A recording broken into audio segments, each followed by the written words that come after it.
Alright, where it's relay time, I've 3D printed this little housing thing for the ESP. You can see that. Yeah.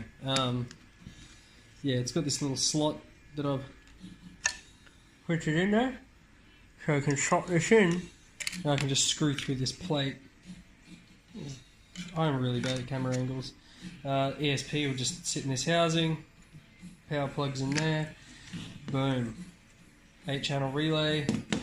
This one requires 12 volts to run, so if I'm going to do that, I've got to use something like this, which ain't so bad. But this other one, cheaper, 5-volt relay, ooh, now I can just use, something like this little thing to use. Anyway, relay time! Oof. Another ESP32 case, finished being printed. It's just... There we go. Finished doing the other relay stuff. So that was pretty neat. This one started machine gunning. It was like... So that one ended up just carking it. Man, like they're just... yeah, Tongling, hey? Yeah, classic Tongling. Yeah.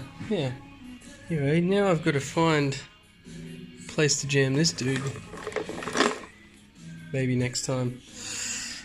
I am done. I've been here for over 24 hours. I think I've slept about 2 hours on the couch.